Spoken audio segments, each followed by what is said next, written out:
오늘 말씀은 에스겔 31장 1절에서 18절입니다. 열한째 해 셋째 달 초하루에 여호와의 말씀이 내게 임하여 이르시되 인자야, 너는 애굽의 바로 왕과 그 무리에게 이르기를 내 큰 위엄을 누구에게 비하리야. 볼지어다 아수르 사람은 가지가 아름답고 그늘은 숲의 그늘 같으며 키가 크고 꼭대기가 구름에 닿은 레바논 백향목이었느니라.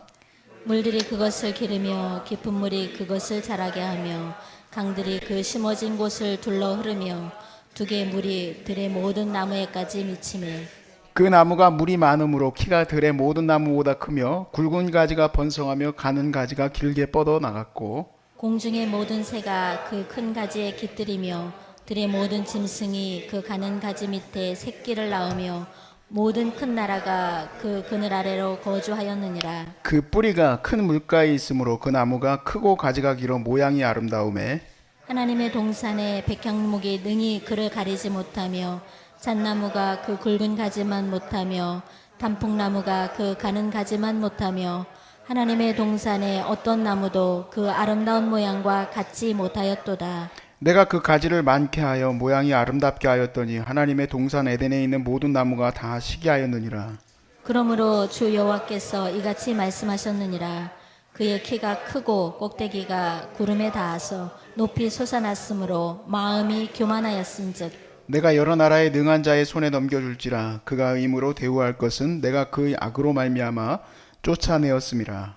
여러 나라의 포악한 다른 민족이 그를 찍어버렸으므로 그 가는 가지가 산과 모든 골짜기에 떨어졌고 그 굵은 가지가 그 땅 모든 물가에 꺾어졌으며 세상 모든 백성이 그를 버리고 그 그늘 아래에서 떠나매 공중의 모든 새가 그 넘어진 나무에 거주하며 들의 모든 짐승이 그 가지에 있으리니 이는 물가에 있는 모든 나무는 키가 크다고 교만하지 못하게 하며 그 꼭대기가 구름에 닿지 못하게 하며 또 물을 마시는 모든 나무가 스스로 높아 서지 못하게 함이니 그들을 다 죽음에 넘겨주어 사람들 가운데에서 구덩이로 내려가는 자와 함께 지하로 내려가게 하였습니다. 주 여호와께서 이같이 말씀하셨느니라. 그가 스올에 내려가던 날에 내가 그를 위하여 슬프게 울게 하며 깊은 바다를 덮으며 모든 강을 쉬게 하며 그 물을 그치게 하고 레바논이 그를 위하여 슬프게 울게 하며 들의 모든 나무를 그로 말미암아 쇠전하게 하였느니라.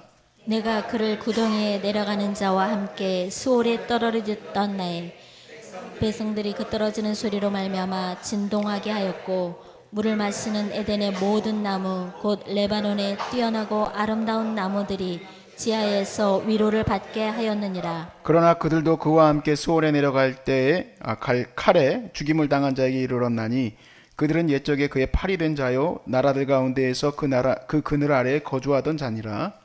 너의 영광과 위대함이 에덴의 나무들 중에서 어떤 것과 같은고 그러나 내가 에덴의 나무들과 함께 지하에 내려갈 것이요 거기에서 할례를 받지 못하고 칼에 죽임을 당한 자 가운데 누우리라. 이들은 바로나 그의 모든 군대니라.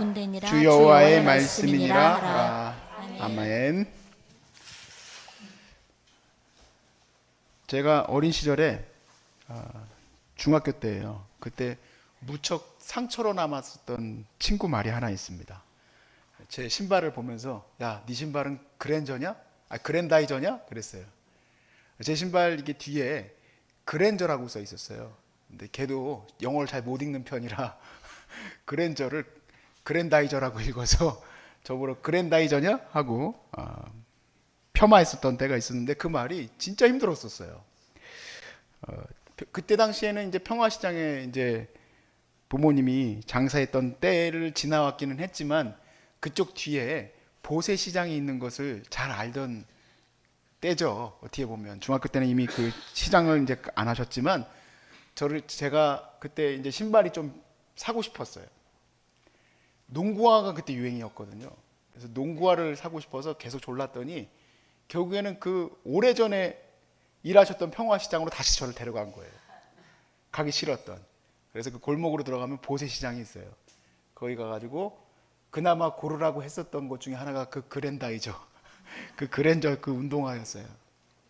나름대로 에어가 있었어가지고 그게 폭신한 느낌이 들기는 했는데 이게 보세다 보니까 이게 금방 터졌어요.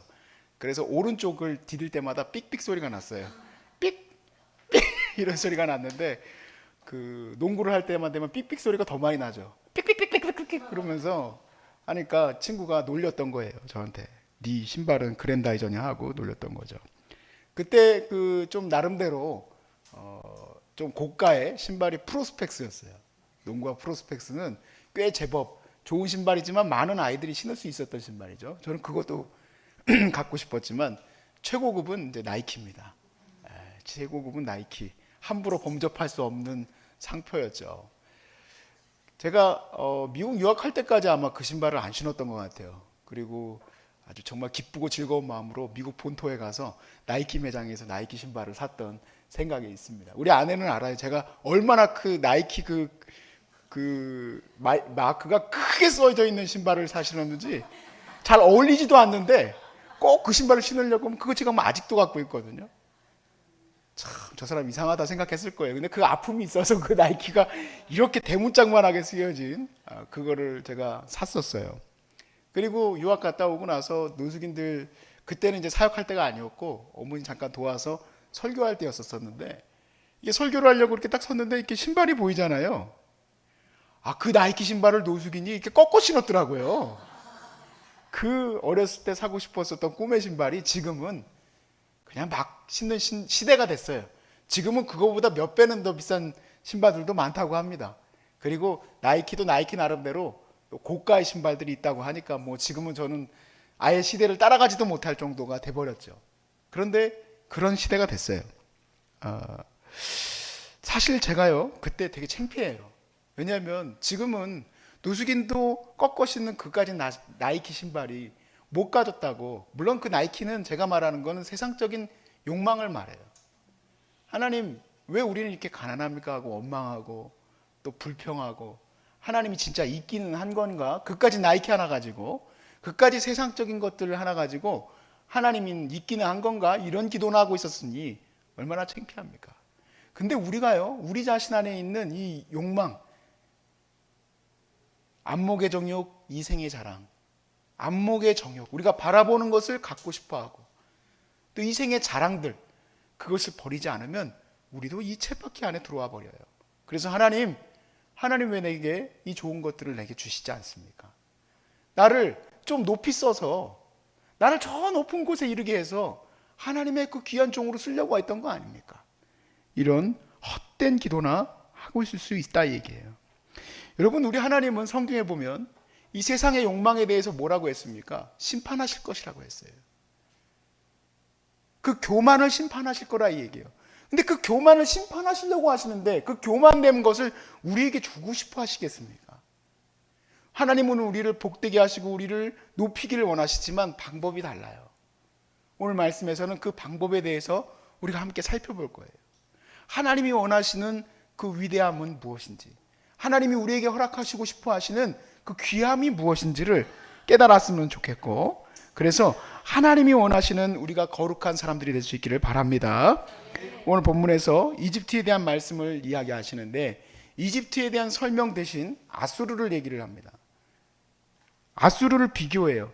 이집트의 그 화려함, 이집트의 그 아름다움을 무엇으로 비교할고 아수르의 아름다움으로 비교해서 얘기를 해요. 3절 말씀에 보시면 아수르의 아름다움이 어떻다고 그랬습니까?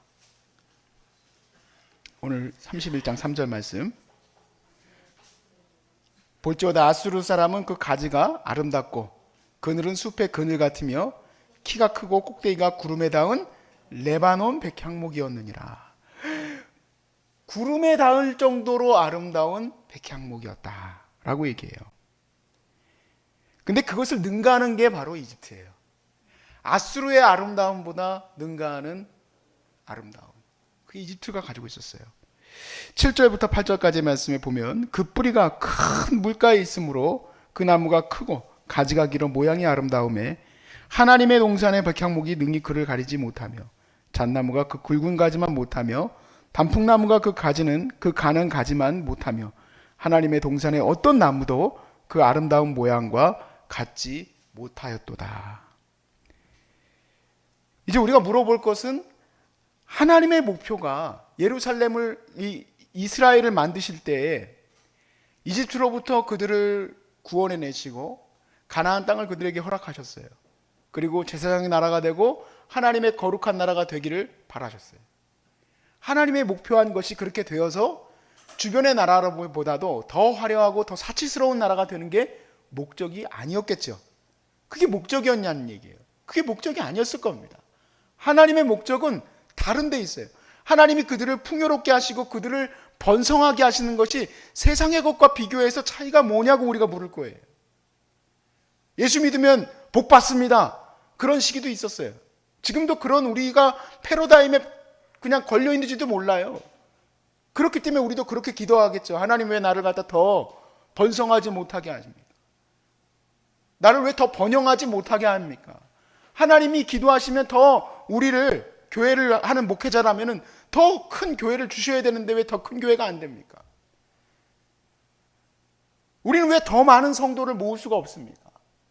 왜 내가 하는 사업이 더 번성하지 못합니까? 이렇게 기도를 많이 했는데 왜 하나님 나는 더 남들과 비교하여 심지어 저 나쁜 놈들보다도 왜 내 사업이 더 안 됩니까? 라고 얘기하는 이유가 뭡니까? 뭔가 잘못된 거예요. 비교가 잘못되어졌어요. 하나님이 목표한 것이 그것이 아니기 때문에 그래요. 그래서 결국에는 우리는 낙심하는 거예요. 성취하지 못한 것 때문에 낙심하고 더 높아지지 못한 것 때문에 낙심하고 더 많은 열매를 맺지 못한 것에 대해서 낙심해요. 그런데 우리는 이제 이 말씀을 통해서 깨닫습니다. 그렇게 하여서 높아진 그 교만이 하나님 앞에서 어떠한 상태냐는 얘기예요.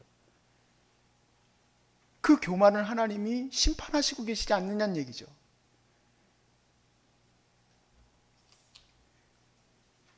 사실 이 아수르나 이집트에 모여있는 이 엄청난 번영은 하나님께서 원하시는 번영이 아니에요. 그 번영의 근원은 탐욕과 사치에 있기 때문에 그래요.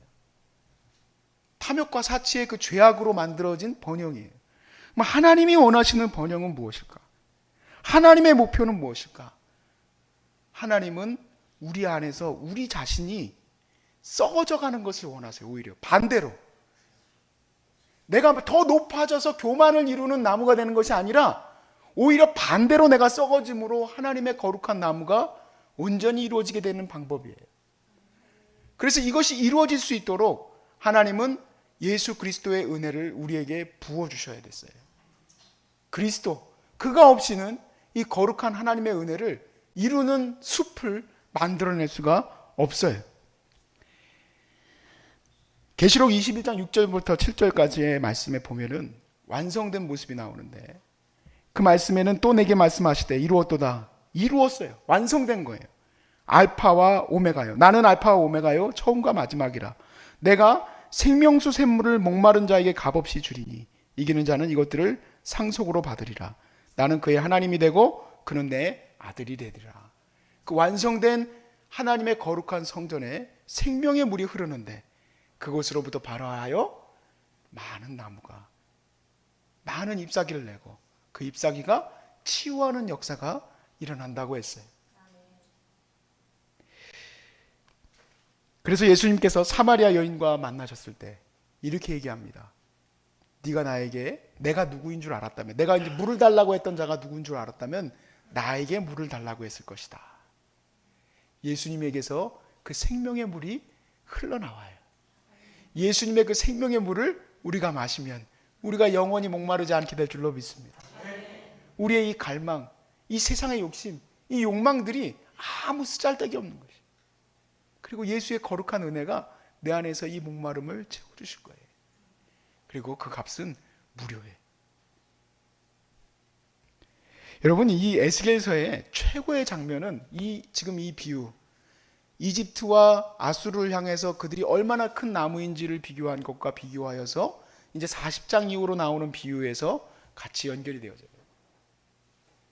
하나님은 에스겔서 40장으로부터 이어지면서 하나님의 새로운 성전을 보여주세요.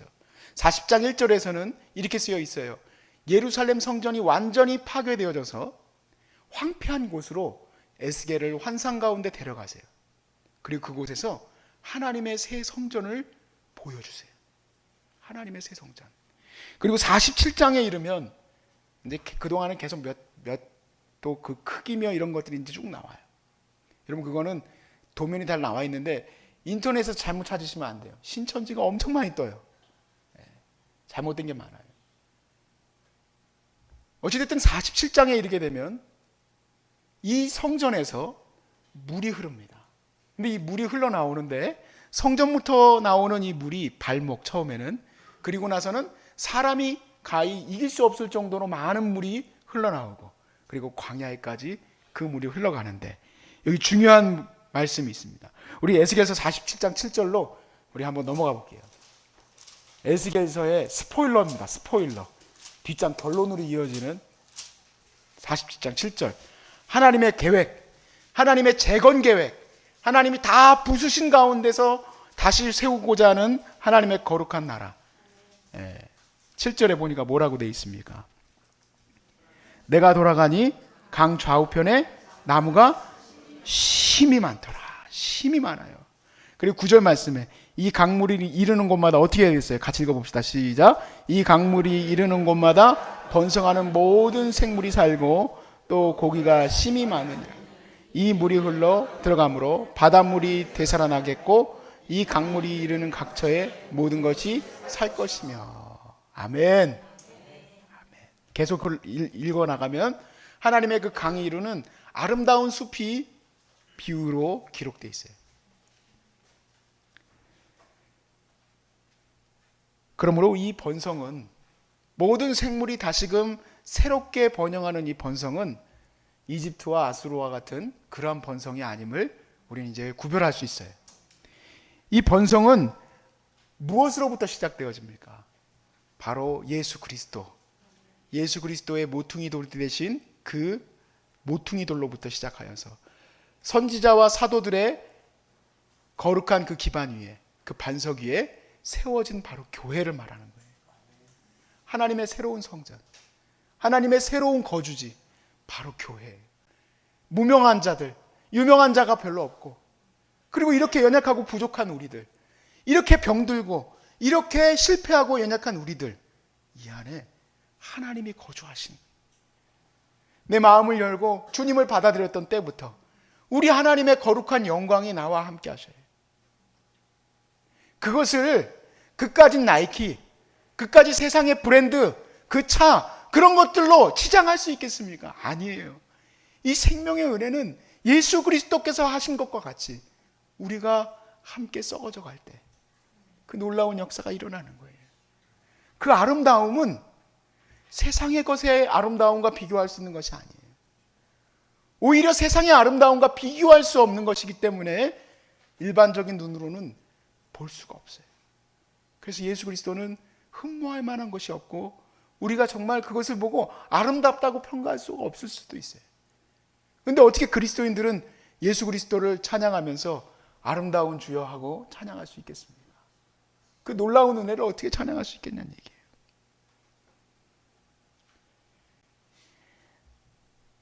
이 흐르는 물은 예수께서 주시는 물입니다. 이 흐르는 물은 예수께서 주시는 물이에요.